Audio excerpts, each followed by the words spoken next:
Next thing we're gonna do is approve the minutes to the last meeting on September 22nd.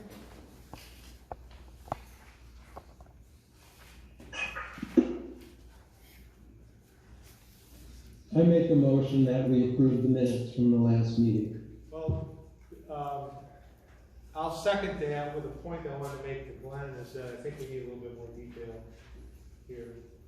Because there were, like for example, the landscape committee reported out. We had report outs of various things that didn't get recorded into the notes, but we need more detail with that. Okay. I'll second. Motion passed. Oh, sorry. Final table. Aye. Sorry, I'm doing this. I wanted to take a moment to introduce, as you know, we have some guest speakers here today. One of our speakers is Assistant Sheriff Craig Walter. Did I pronounce that right? Yes. And as you know, there's been some recent crime in our community, and we asked the sheriff to come today to speak about that. We also had Councilman Beckham. Not sure if he's going to come or not, but if not, we'll certainly hear from the chief here. So I'll turn it over to you at this point. Great, thank you. So as assistant chief, I wish I was assistant sheriff. Man. Appreciate that. So Craig Walter, like he said, I'm new to Zone 3, but I'm not a new assistant chief. I was the assistant chief of Zone 6, which is the north side of the airport, for a year and a half before this. So it is some shuffling around, and I got Zone 3, which is good for me. I won't tell you my home address, but I'm your neighbor. I live very close by. So I'm with you, and we're going to hold this chief accountable. We got to, get this stuff taken care of. So I got all the stats. I can read off all these numbers and go over all that. I'm aware that the past year you guys had about 18 incidents in here. We've had burglaries, we've had auto burglaries.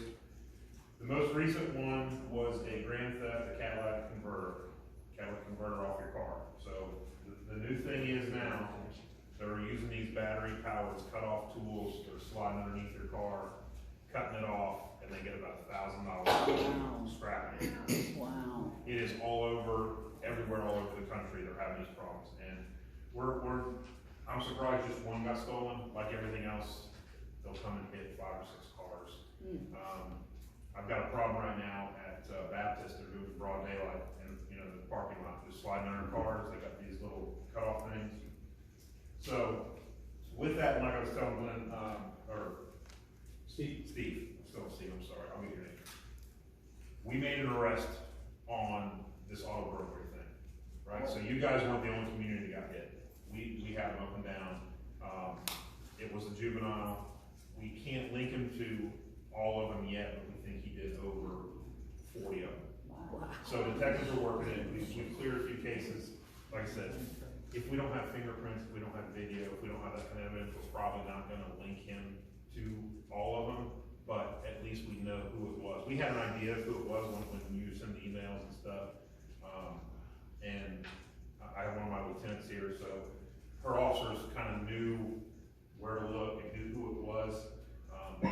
It was a boyfriend-girlfriend thing. They were juveniles, but stealing cars and using these cars to come out and go through these neighborhoods. So we made an arrest, and he was caught on the other side of town, but he was kind of stationed here on the south side down on Hogan Road, kind of in that area. So with that, hopefully we will see that decline now, decrease across the board as this south side road is kind of his area. So we'll see, and now it's up to the prosecute, that kind of stuff they have to go through. And being a juvenile, he's probably going to get a slap on the wrist, and depending on what his record is. So, but that's kind of how it is. And the one thing I noticed is you guys are doing a good job of locking your doors because most of yours were broken windows. That is very hard for us to come back. The communities where I get 20 a night and 19 of them are unlocked, that's real easy. And so it's not just you guys, it's going across the whole city. They go into these neighborhoods like this, where all the cars are parked together and they just pull on door handles and there'll be one car waiting to pick them up. We've got video of them from all neighborhoods across the city doing be in the car, and he'll be waiting, and they'll just go down the street on door handles. So keep locking your doors, that's the biggest thing. But those rats that you guys had, there was a lot of broken windows. That's difficult, because that's just somebody who's determined, and, that's hard to come back. So, but luckily, and I counted, I only saw, one burglary to a residence in a year, and it was cleared by an arrest, and that was back in this, October of last year. So, I didn't get the details on that case, because it really fell out. I know it pulled 1 year when I go somewhere and talk, so. With that, hopefully, your auto burglary problem is over. I can't guarantee it, but we got a prime suspect. Hopefully, that's going to solve that part. So I know you guys are upset about that, and rightfully so. Anyone have any specific questions or anything like that, for just in general? If he's a juvenile, is he still out? He was arrested. I don't know what his bond was, he was arrested late last week. I'm not sure. And I can email Steve once I get the details, but, so with me, my background is, I spent the majority of my career in homicide. I was detective, sergeant, and lieutenant in there for 12 years, so I'm big on following the case up, so, I think we did reach out to the state attorney to make sure they knew this kid a problem. We wanna make sure he gets the right attention, so, but I'll follow that up, because there's also gonna be follow-up into trying to connect him to the burglary that was happening here. But I don't know, but I will find out. I saw a few other hands. Yes, sir. So what can we do as a community besides locking our doors? I mean, if we see a car that's not familiar, just sitting there, I mean, do they pull in to the community, or will he be out on Bellevue? So it's funny, I was telling Steve and Glenn that coming in, hey, how are you?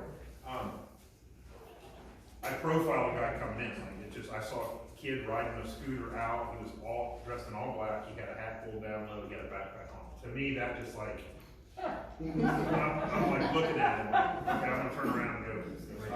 That's the kind of thing. I'm not trying to profile or anything else, but normally they're younger, juvenile-looking type people, and the cars that we've seen on video, they pull in, they'll normally wait somewhere, and they'll just go down the rows of pulling door handles. Anything suspicious you see, you need a call. That could be a car, that could be a person, that's just anything. As far as what you can do to prevent this type of stuff, I've not driven through here at night, so I don't know what your lighting is. Criminals hate lighting. And the board, I can give you a website, but it's called CPTED, C-P-T-E-D, and that's crime prevention through environmental design. It's the way buildings are made now.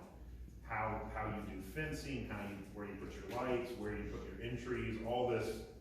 I don't know if you know, the apartment buildings built in the 70s, it's like one way in, one way out. There's brick wall around it. They don't do that anymore. Those were havens for, criminal activity and stuff. So there's things like that you can do. But the best thing is just be observant, and call when you see something. So if we call, it's 911? You can call 911, you call the non-emergency number. People get that, like, if you see someone suspicious, you think breaking in, that's a 911 call, right? That's in progress type crime.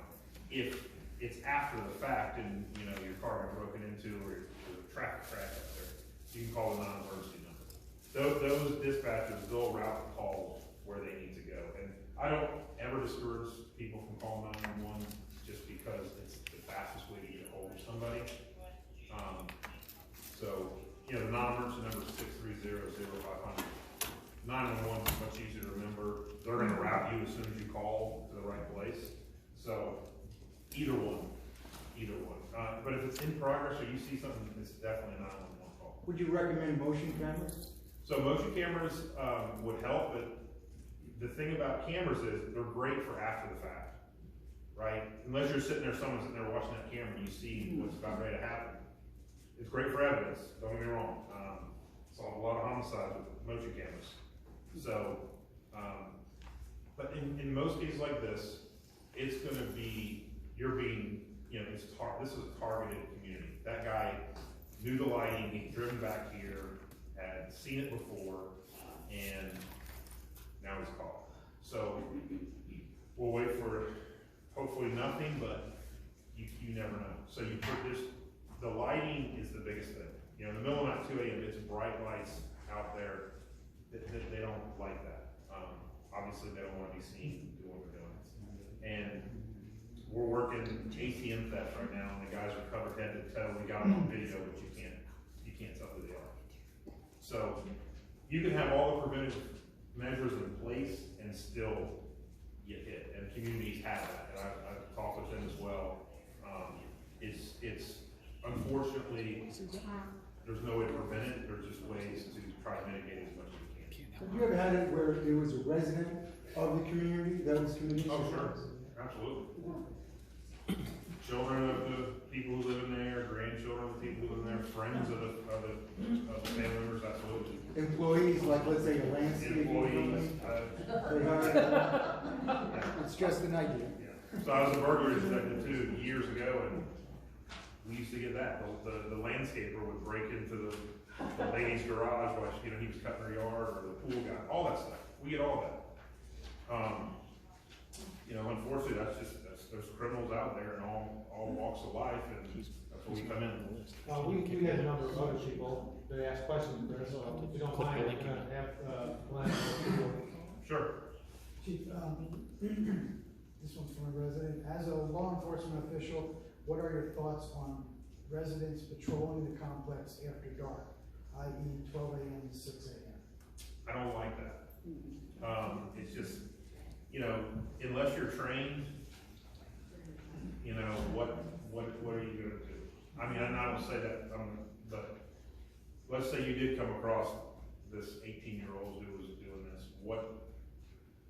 That requires a gun and a badge type situation. Now, hiring security guard, that's different. Obviously, that's what you paid in for, but as far as a residence, riding around a golf cart or something like that, and there's people who do that, and they call, that can cause a lot of problems. Next one, to your knowledge, is there a statistical difference in crime between gated and non-gated communities? Yes, gated is obviously a lot better. It's not 100%. I still get crimes in Deerwood and stuff like that, but it's very minimal. Just because it restricts traffic and it records everybody who comes and goes, and that's, like I said, criminals, they do the research. They're crimes of opportunity, but someone like these, where they're hitting communities, they're researching it, they're looking into the factors involved. So a gated community is always going to be a little bit safer than a non-gated community because it's going to restrict traffic. Next one, is the crime spike in our community typical for our area or unusual compared year to year? It is typical, it's not unusual. So up and down South Side, different times we get, there's a ton of condos, there's a ton of apartments. We get hit randomly here and there, just like what happened here. And for, how many people live in here, do you know? 284. 284 units. So 284 units in 12 months, we had 18 incidents. That's not too bad. And I'm not making excuses about it. Obviously, anytime someone's a victim of a crime, but I know further down south or further up South Side, it's much worse. So, and it's probably the same guy, honestly. Like I said, this MO he did here is the same that we had other places. So I'm hoping detectives can put those together and connect that guy to these. But this particular individual, he you know, preying on Southside Boulevard. So he had a lot of places to hit over time, and he did, so. Chief, may I, Go ahead. actually, one was a natural death, so there was really 16 incidents, Okay. and one was an information report on found property, so it was really 16 incidents. So 16. So that is actually very good compared to up and down the south side. Right, so we had 16 incidents in here, and how many of those were that one night? There were 5? Yes. 5 or 6, so, you know, one police call a Yes, month doing into really the well. community, you know, that's not too bad. Yes, ma'am? What, when did this last rush of incidents occur and how many, have we had? So it was September 13th. September, okay, 222, yep. So, yeah, there was a making threats too, so that's probably, we can cross that one off. Auto birds, since September, I'm counting 1, 2, 3, 4, 5 incidences. September to October 3rd. And then we had the grand theft at the catalytic converter. And it was a work van, it was an air engineer van, I'm not sure if you guys know that, but, and 4 out of the 5 of those, well, I'm sorry, I may not be able to see. 2 were unlocked, 3 were broken, or 4 were broken windows. Are you connecting, for some reason, the catalytic converter guy with the broken window car? No, So it might be, probably, it's more likely completely different people. And was there some inclination in the beginning that it was a set of teenagers in a nearby complex, or not? So, I'm not sure, but I'll give you a brief insight of how my brain works when something like this happens. When I got the email, the councilman and Steve emailed me, because I'm new to this zone, like I said, I live here, but I don't know, I immediately talked to the crimes officer and some lieutenants. They were well aware of what was going on, and they were well aware of this guy and his girlfriend. So then I got that information, and I put some stuff out, and the lieutenants got their people, we were gonna come in here, and then like the very next day, he got arrested. So, and the thing is, he's been arrested before, and the girlfriend got arrested before, so she, kinda like our son, she would drive the car, drop him off, he would go, you know, with his backpack, pull on your doors, and that's the other thing, the broken window ones, and I should have read those, I didn't, but what did he get from breaking the window? More likely someone left a laptop, an iPad, something valuable that he saw that caused him to break the window. And I'm guilty of it. I leave my laptop bag in my floorboard of the car all the time. You know, throw it in the trunk. That's what I should be doing. Don't give them anything. You know, my golf clubs stay in the back seat of my personal car out there. I mean, I'm just asking to so I need to throw them in the trunk. So that's the broken window. He saw something that he wanted, and he broke that window. So just keep it in the trunk or take it inside with you. That's going to prevent all of it. Yes, ma'am.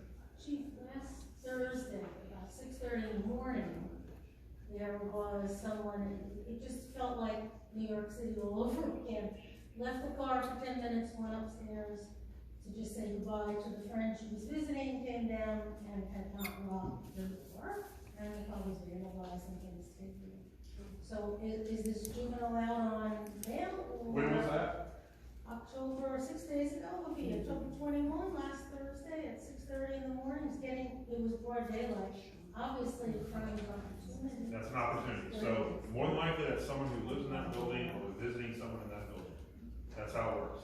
Or one of the neighboring, we can't really gate this community, and if we wanted to, because we were once part of one of the other communities 30 years ago. So there's no way to put up a gate around our community. Sure. So in that instance, Walk in. I have a couple viewpoints. Number one, the person who owns that car, I'd be a little irritated with them because had you just shut your car off and locked it and walked in, would have never happened.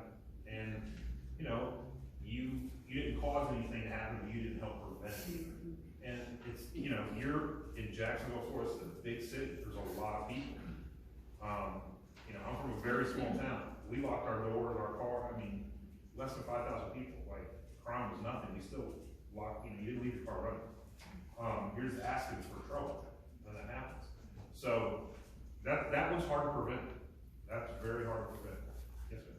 Question, is this kid that you turned around and solicited or found, has he been doing this for a couple of Yes. years, or? Yes. Oh, okay. Yes. We had our car stolen about 2 years ago, so I'm wondering if it's the same kid. He has quite a record.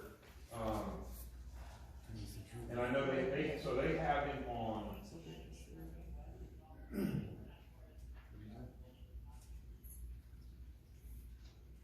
12. They have him on 12 right now. I don't know, that's this go around. So when I brought this up, because where I was up in zone 6 before, I would ask like 2 or 3 officers, if I had a rash of burglaries on this street, who would my suspect be? And they'd give me 2 names, just like that. Because there are some policemen, they just know what's going on on their beat. So I did that here, and sure enough, they said, oh, it's probably this guy. So we put his name out, and like I said, a day or 2 later, he gets arrested. Doing the same thing in another area of town.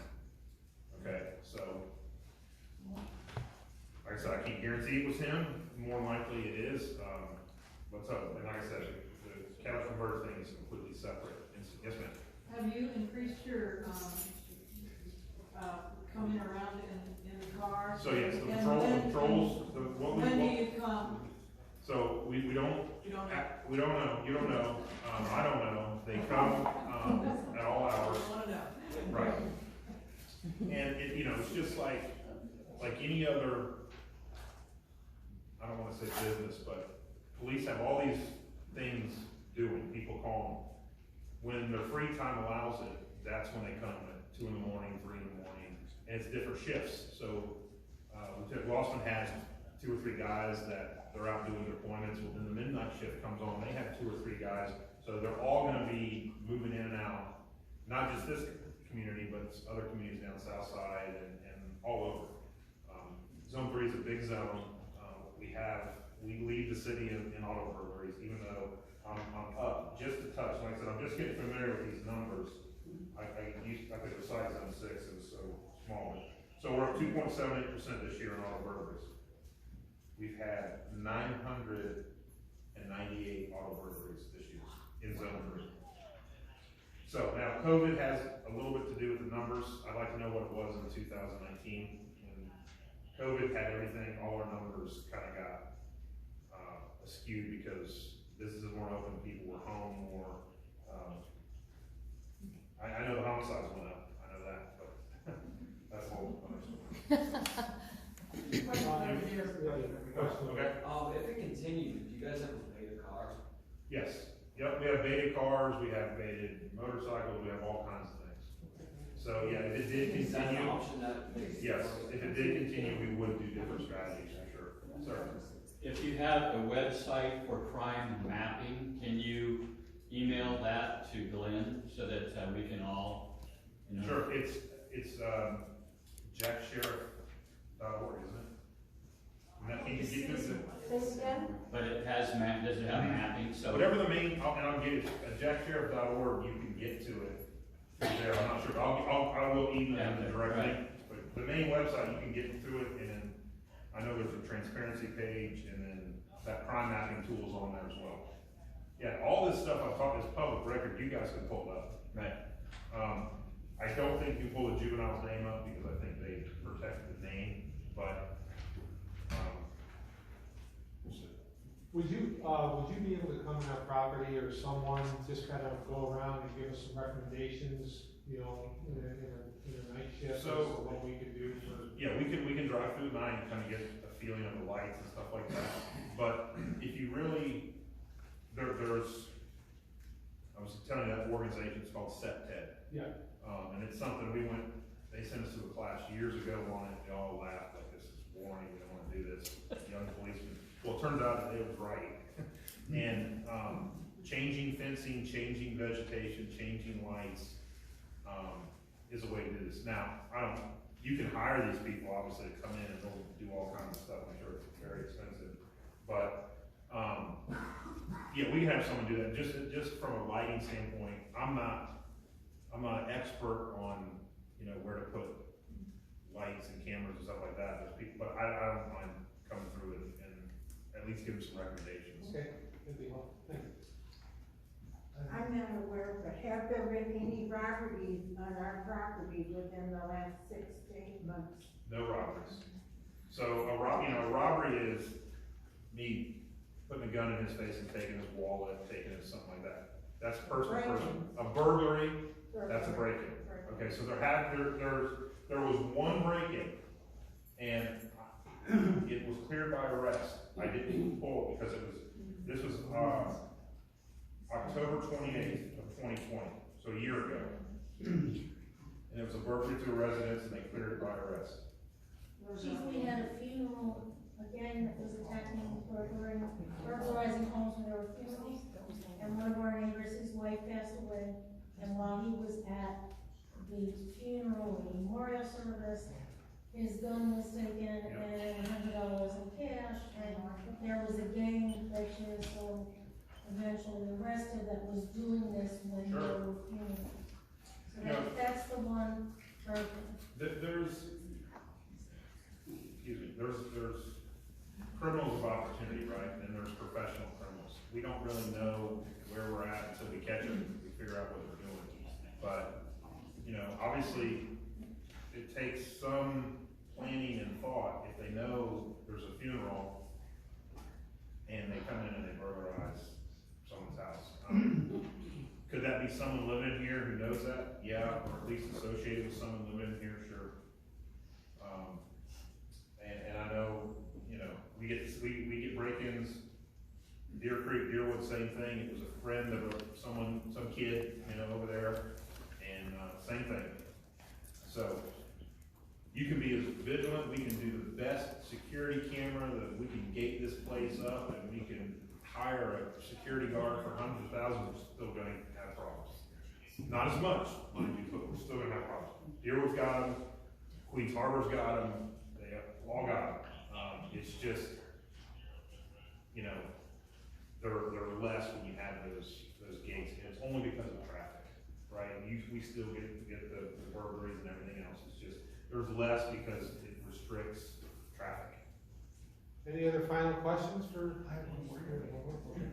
Does JSO have a program like NYPD CompStat where resources are moved as needed to address crime spikes and bring them under control? Yes, we do.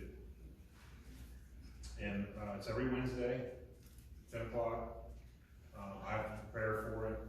I give my presentation on the zone. Every unit gives a presentation. We go over the crime numbers. Sometimes they yell at us, sometimes they don't say nothing. It just depends. You've seen TV how it works. It's pretty close because they all got it from New York City. So it just keeps me making sure I'm staying up to date with what's going on, and if we do have a crime spree or something like that, have I moved my resources to like these extra officers that we have roaming this whole zone to do that. So we do have it, and it's basically on a weekly basis is how we evaluate it. Well, Chief, on behalf of the community, I want to thank you so very much. Absolutely.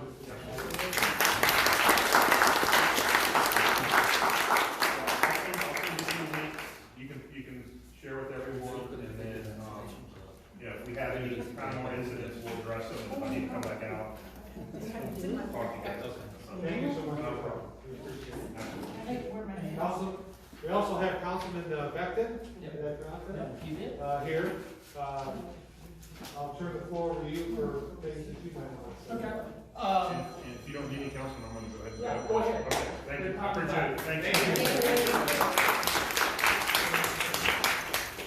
Thank you for coming today. Appreciate it. Well, certainly. I'm glad to be here. Unfortunately, it's only an invite when we get to situations like this, and I find this very common in neighborhoods. And one of the things I want to convey to you is the fact that sometimes we get complacent here in the South Side. We think because of where we live, crime doesn't come here. And that's a big mistake, because what we do, we let our guard down, we start doing things that are not very intelligent. And I was a victim last year. I have a office over in Bay Meadows, where I've run my business for 28 years. I was over there one weekend one Friday morning doing landscaping. Walked out of my vehicle for 5 minutes to go get the lawnmower, left my key in the car along with my cell phone, my wallet, because I was just going to do a little yard work. I came back literally 5 minutes later, and my vehicle was gone. You know, and you know, he said we just did that, and it's amazing when it happens to you. You find a lot of people that it's done that too, but it does happen in our area. I mean, unfortunately, people we hear getting killed in this area, you know, getting shot. Crime happens here, and so we all have to be as vigilant here in the South Side just as much as anybody in this county, and don't think otherwise. Now, I've spent a lot of years trying to clean up an area that I had very near and dear to me, because I ran a business for 30 years over there in Bay Meadows. And I think that's the heart of our district, and certainly that was an area where we had some activity and still do. I'm working with the assistant chief on a hotel we actually have an injunction on that's just full of prostitution, drugs, crime. It's just and right now the judge has given us an injunction to either clean it up or close it, and we're like in the throes of probably having to close them down, but that is the type of work that we're trying to do to bring this community into safer being. But what I want to say is, instead of reacting when things like this happen, I always try to educate my neighborhoods and my communities in the fact that we have several things going on every month that you need to be a part of. And I did communicate that to the board, I believe, already, but there's two things that are taking place. There's a meeting of we call it the Citizens Planning Advisory Committee. It's really a standing committee of the city where neighborhood representatives meet once a month for a couple of hours. And you get and I attend, many different department heads of the city attend, JSO's always there, JFRD's always there. And it does give you an opportunity once a month to find out what's going on in your community, not just from a crime and safety standpoint, from a, what is FDOT doing? What is the city doing? What can I share with you? And you bring it back to your committee, bring it back to the board, and be able to report. But on a monthly basis, have a representative going to that, become a member, become a voting member. It's called the Citizens Planning Advisory Committee. Right now, it's meeting at the Mandarin Senior Center. So I encourage the board to find a representative and send. But also, there's another I believe it's every second Thursday of the month. Zone 3 has a meeting called Sheriff's Watch. Live meetings, and it takes place at the Zone 3 headquarters. Do you know where the Zone 3 headquarters is? If you don't, it's over in Bay Meadows. We actually got it moved from Powers to Bay Meadows, and that was a big initiative to say, I want them right in the heart of Bay Meadows, and it's right there so the Harley Davidson is right there on Bay Meadows, so you have the office park called Providence. Yep. You pull into Providence, you take the first left, Dixie Ellis Trail, and my problem hotel is the one on the right. The Zone 3 station is right behind it. So this is how bold it is. Those hotels around the station are our biggest crime problems. Yep. And I couldn't have thought for the life of me that 2,000 cars go in and out of that, and you just would think crime would go away, right? But it just sits there and thrives right there. They have no, it's like, who cares? And that's the way these criminals think.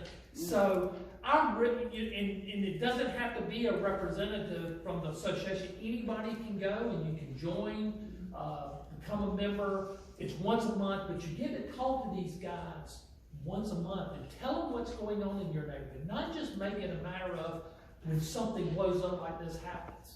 I live in a gated community, Deer Creek, right down here, and we have the same thing happen. He's right.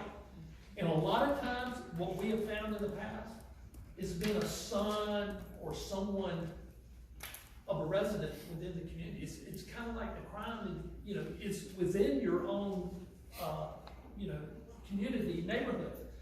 So you have to be vigilant, and you have to have, you know, watches, and we've done the same thing. I've seen my community get up in arms like this and say, you know, to the point where we only react when something like this happens, and it's got to be a 24/7, 365 effort, because you've got to recognize we do have crime here, and our officers, they have a big territory to cover. When you call 911, this has been an issue where, you know, they didn't come fast enough. Well, you got to make sure you're really specific about what the crime was or how of emergency it is, because the lesser immediacy that they're going to define, if it's come and gone, they're going to go handle a murder, they're going to go handle something that's in action, and then it's going to fall on the Richter scale somewhere maybe within 20 minutes, 30 minutes, you know, an hour before it's getting to you. But if it is an immediate crime, and this has come up, tell them that. Tell them exactly why you think they need to be here in 5 minutes type of thing, and don't exaggerate it, don't oversell it in terms of, because you wouldn't want somebody who is having a serious crime to be prioritized differently than somebody that, you know, I just need to report something that did happen type of thing. So whether you call 911 or the non-emergency number, keep that in mind, that if it is an emergency, be specific. There's somebody knocking on my door, banging on my door, trying to get in my house. Okay. And then,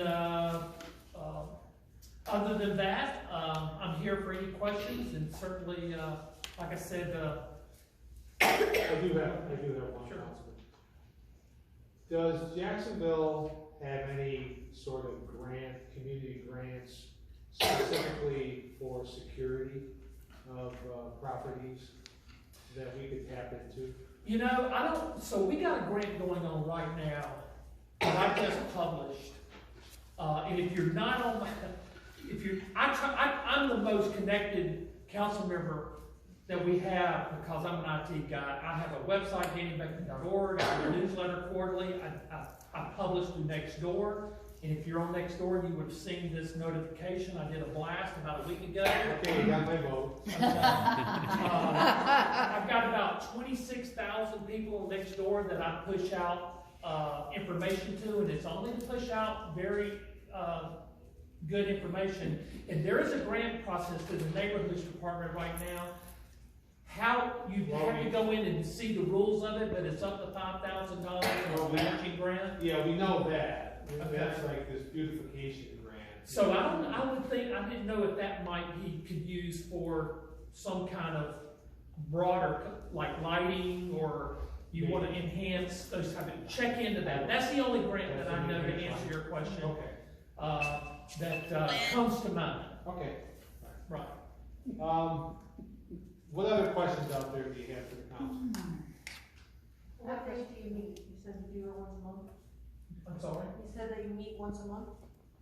So 2 organizations that I was recommending, the Southeast CPAC, and you can see when they meet. Go to my website, it's right there on the front page. I always put where, time, location, and so forth, and then the Sheriff's Watch. And the Sheriff's Watch is at the Zone 3 substation. Okay. And I believe Zone 3 meets the second Thursday. But it's, once again, if you'll go to DannyBeckman.org, it's right there on the front page, and it'll tell you exactly when and where, and address. Super. Yeah, you're welcome. Yes, ma'am. Do you have any idea, is Paradise Island, which is what's up to the back of ours, are they partially HUD or government subsidized units? Not that I'm aware of. Okay. The only one, the only one that I'm aware of that is subsidized is those right there on Old Bay, what I call Old Bay Meadows.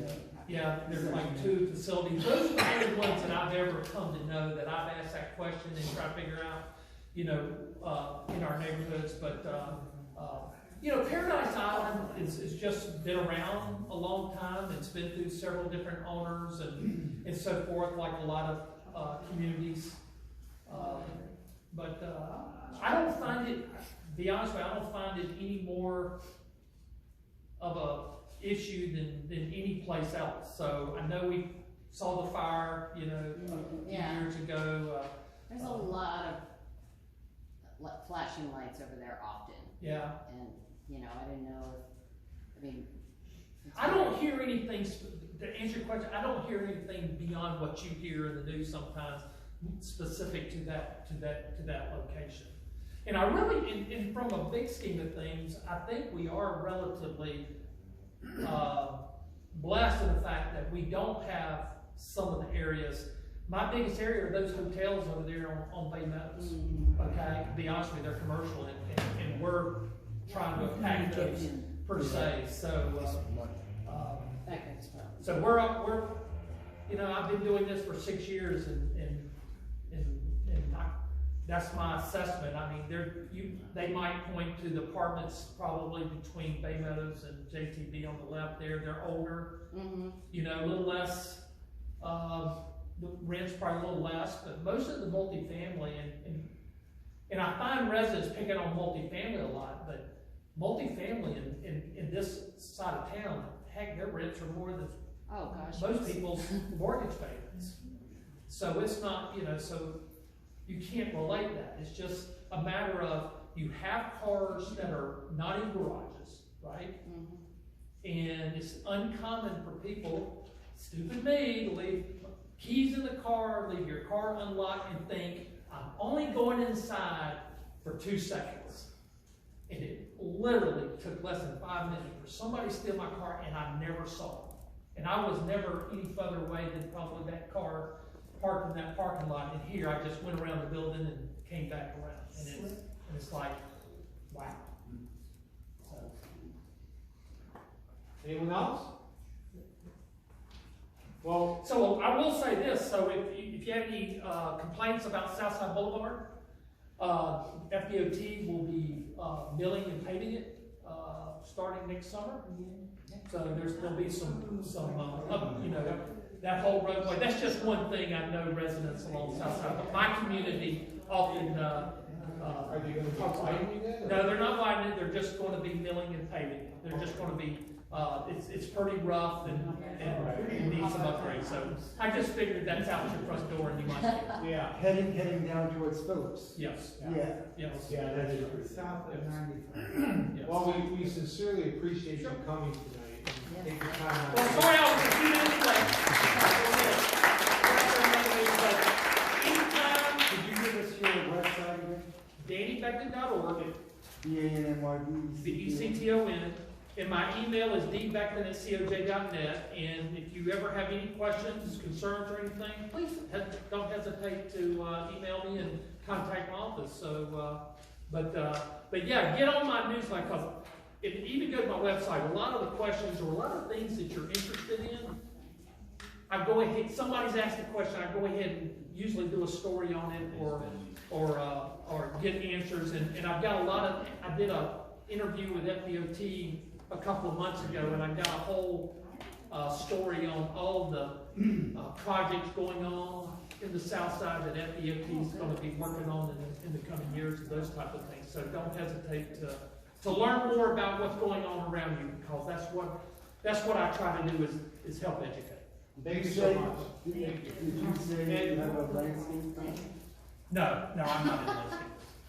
I just said I was doing some landscape. Let it go, I'll Chris. tell you, and with that, why don't we take like a 5-minute break, and then we'll get into the meat of the meeting. Okay? Great. And we have to use the restroom, there's beverages over there. Yes. Chris, do you know where he's in? Yeah, he's in 1010. Well, we can get that, we can just Glenn. Yeah, I didn't know what unit he was in. Oh, yeah. So,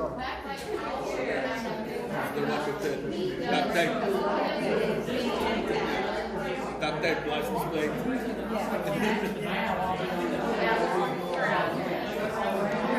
didn't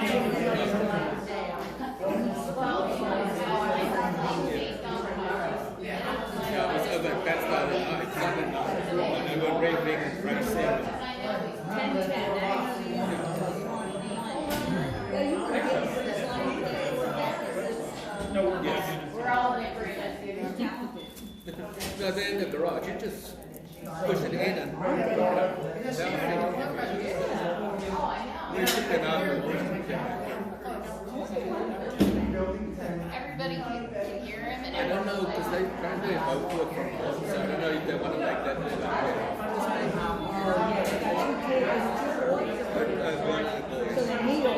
Yeah. So if they, just because it's not air conditioned, we lose, because that ceiling is not insulated, so we're losing efficiency. But we did ask them, so I was getting very worried that we're not going to be able to move it to the house by the end of November. So we asked them if they were willing to bring it back to us. And then they said they'd rather they put them closing their so they needed to clear that with their mortgage company. So I'm waiting to hear back if they approve that. And then if they approve my adjustments to their list of repairs. So that's the only thing that's holding us back.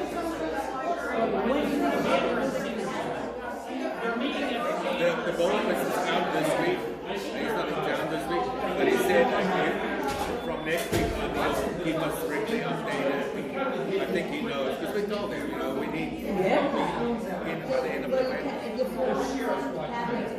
The cabinets in the oven and the microwave is in boxes on the kitchen floor. That takes like 10 minutes. So they were waiting for the electrician to put it in the boxes, and they need to finish the baseboards, they need to get the ground molding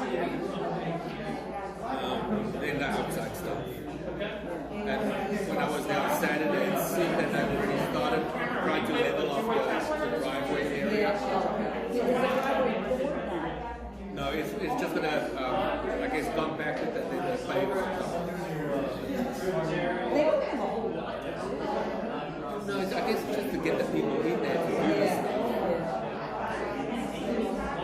I think the biggest thing is going to be the paving outside the back. And then about 10 years, so I'm well aware of this part of the 2-minute warning. Nice to meet you all. Thank you. Thank you very much. We'll see you next time.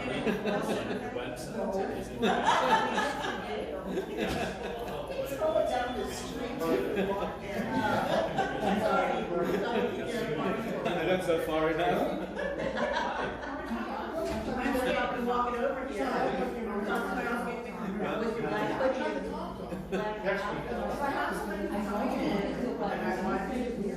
I believe you something. I know, but if For the fun. it's fun, I mean, you know,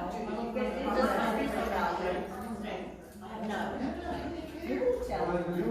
Well, you know, gas and chicken on the website. Oh, Facebook? Julie would have kicked that out. Write down on this Yeah, that's true too, yeah.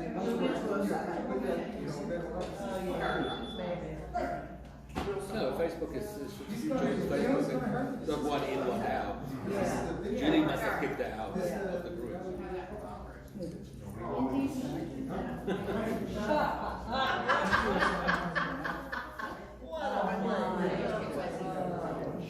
One minute. That's just my, part of my name. It's E-R-I-E. Yes. N-O-L-E. Yeah. 1 minute. Is it Grey Goose? Is it Grey Goose? No. Oh, no. Oh, Russ. And cookies. Okay, Debbie, we have to have a quorum. You know what? Well, we do. Next time we have. So we couldn't get Vic on this one? Only got one laptop. I bet we heard something.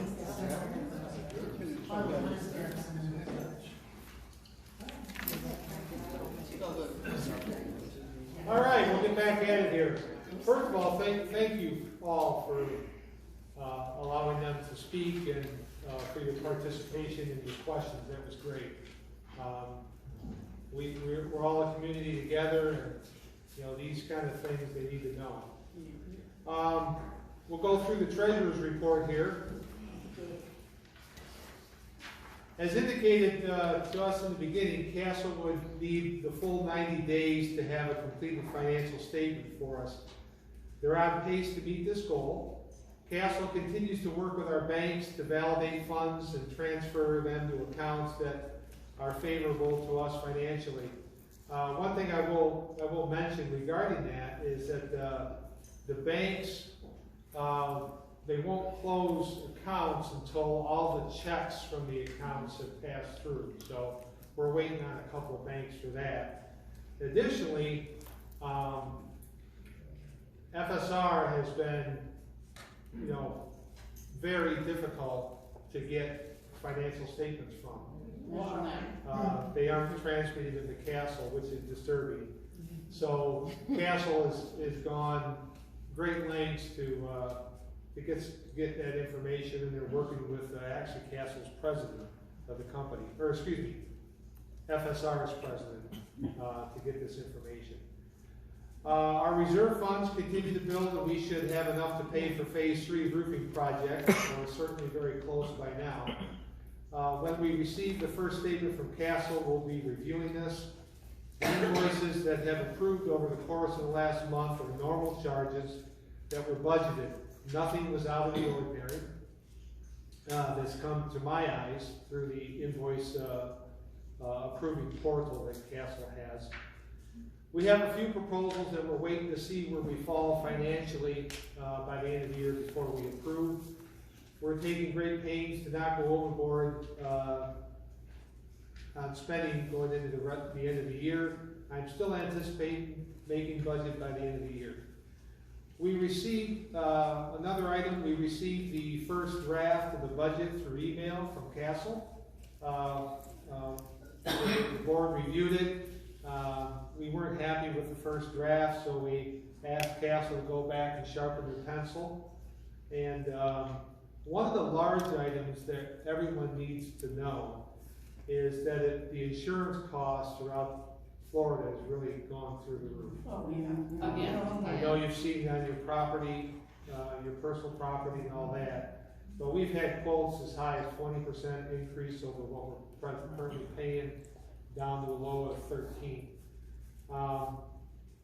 And while we may, let's see, plus there's insurance coverages that we're mandated to have as an accommodating community. While we may disagree that we even need it, the fact is the law forces us to have it. We have had, I told you about the estimates, there are ways to cut back on the increases, but to do these, to do that would mean increasing deductibles, or in some cases cut back on coverages. But as you know, insurance is a game, and it's important not to roll the dice too much in your favor, or you could be caught with your pants down, not paying more if something tragic happens. But this is a line item which is really one of, I think it's the largest expense that we have. And if we can minimize this item's impact while keeping good coverage, the budget will look better. Also, there's other areas that we're going to be tweaking on the budget as well. So we're working on that, just wanted you to know. We're definitely trying to keep the budget neutral going into next year, but with costs going up everywhere, I can tell you flat out that we're challenged with that. We're currently working with the insurance companies, like I mentioned, but and our current insurance company is one of those companies that we're presently working with. Also, we're going to consider making investments in security upgrades for our property. I know the chief mentioned lighting. Lighting is one thing that we're looking at. We also talked about cameras in specific areas, you know, such as in and out of the the driveways here and also, over by the dumpster area. When we get everything laid out on this, we'll make sure that, we report on this and let everybody know. Unfortunately, as the city of Jacksonville grows, so does the crime, and, you know, we're not excluded from it. And it's been creeping this way for a couple of years. But it is nice to know from the chief that we're kind of on the low end in terms of crime. That's gotta be a good feeling for everybody, I know it is for me. Also today, it actually happened today, and I just added it to my notes, we had a gentleman from, the reserve, for the company that did the reserve study. And he was here today. Some of you may have seen him on the property walking around, and he's just reassessing what they did back in 2018 or 17. Can't remember the exact date, but they're kind of re-evaluating things again. And the reserve study that he does helps us to determine, obviously, the money that we need to set aside in reserves. So he's going to get that back to us pretty quick, because I told him that the budget comes out on November 17th, so we got to have that information. And that's it on the treasurer's report. Are there any questions? Did the reserve guy take a look at that expense, because that's over a $10,000 expense? Yes. It would need to be. The pool, right? Yeah. Yes. Okay, good, because that had to be part of reserves. Yep. Do we have any information here on, like, layout per month? The Like, what? what did we lay out for the attorneys, and what we laid out over the last month? Is there anything Yes. normally? It was Oh, just oh. given to me. Oh, I know. So. But how are we it's doing right here. on? But like I said in the report, our expenses are not any different than normal. I was just wondering, like, with the fact that we switched attorneys and we unloaded a lot of that big $5,000 upfront cost, and we unloaded the monthly fee, I would think we're significantly in better shape. We had no attorney's fees and stuff. Look at that. So. Yeah, And that's. to date, our attorney fees have only been, I wanna say it's less than $2,000. And we were. And we paid them, the former person, I think, close to $5,000 up front. Up front, not a retainer, just a fee. And then we were paying $350-ish per month just to be with the guy. And then we had a few things covered, but this is a significant improvement. So, and hopefully it'll continue to be. So I thought I'd just throw positive out there when it comes to production. Thank you. Any other questions on the treasurer's report? Yes, ma'am. I have never heard a treasury report as good as yours was. Pardon me? Absolutely. Detailed, absolutely. Everything. I didn't hear that. Great job. Oh.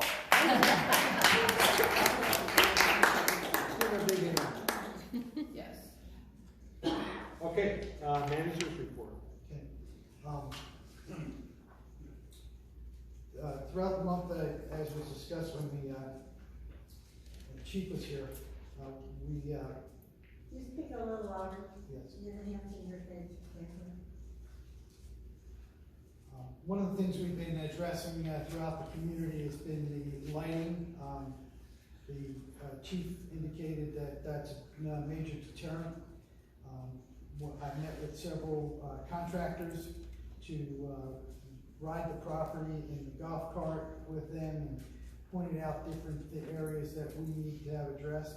I think it's pretty clear that our lighting is aged, discolored, and so on. So that would be one way of improving the lighting across the board. We're discussing and taking proposals for hiring a bucket truck to evaluate the lighting that we have and see about retrofitting that lighting with more efficient and brighter lighting, LED specifically. So we're working on that. I think that'll help out.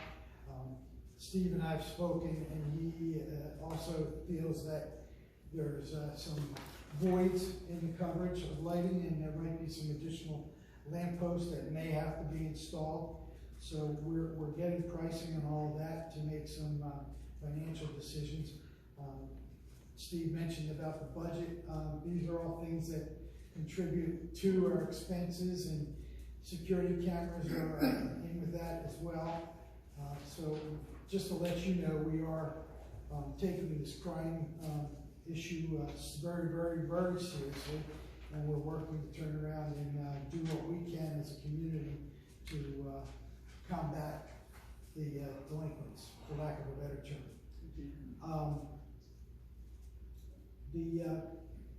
The valves, I just want to report that Tom, our maintenance person, has actually gone around and tested all the shut-off valves. I know that was a priority that Dick had asked us to address. And the good news is that all but 2 were functional, and he was able to shut them off and test them. So that's good news. We're going to have the plumber take a look at those 2 that are corroded to a point where they we weren't able to adjust them. So that's on our to-do list. I meet weekly, as I told you in the past, with Duval Landscaping, Mike Woodring, and we ride the property. We've got concerned areas that you've reported to me either by telephone or email. I make a list of them. We run down the list when he arrives on Tuesday, and we drive the property. I think we're getting caught up. We're not where we want to be ultimately, but we're working towards it. There's certain things that he's educated me on as to how and why they do the things they do, and I try to convey those to you, as specifically as the leaf removal and so on that will take place as contracted for twice a year. We're waiting for the final drop of the leaves before they do the fall leaf removal. That one will involve actually raking, blowing, and actually hauling the leaves away, as opposed to what they're doing now, and that is mulching the leaves if they can. Let me see. Have they done a better job of that, Glenn? Because there was a controversy at the last meeting where they were blowing this stuff into the street, whereas blowing it into the grass and then cutting the grass. Has there been improvement in that area? Because that was a hot button, and rightfully so. I just got an email this afternoon from Mike talking that they're not going to be doing because of the pending larger leaf removal. They're not going to be blowing and mulching at this juncture. They're going to wait until they have the final fall and the final leaf clearance, is what he stated. Okay, well, I haven't had a chance to respond to him. I don't think that's. I think that's premature. Okay, I'm half wondering if we're not going to be overloaded with leaves, and then there we're going to be, and we can't get in a situation where, oh, we're leaves, and then we avoid the rest of the property. That was my concern last year, was everything was being focused on leaves. I know it's another company, but we need to ensure that. One thing that everyone should be aware of, that right now, if your lawn isn't being cut, that's that's by design. This juncture, the grass isn't growing as quickly as it typically does, so they do what they're calling spot cutting.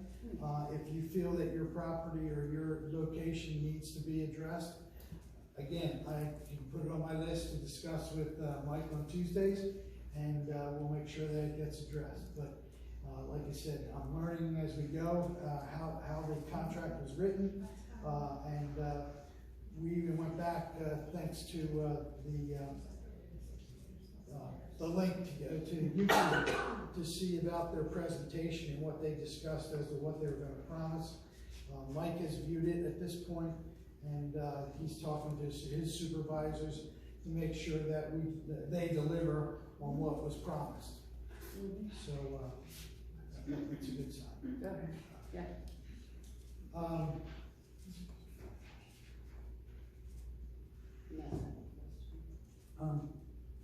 I've been in contact with All Weather and Prime Roofing about some of the problem areas that we had as far as repairs are concerned, or roof leaks. There's some issues with the chimneys. Steve has informed me that the roof leaks, even though the phase 3 has not been completed, Prime Roofing has committed to addressing those roof leaks. even though there's a project pending, that was part of the, contract negotiations that had been done prior to my arrival. So, we're addressing that. There was a couple of instances where, we've had some water damage and they've had to be called back. All weather has had to come back because either there's still a leak pending or, there needs to be some finish work.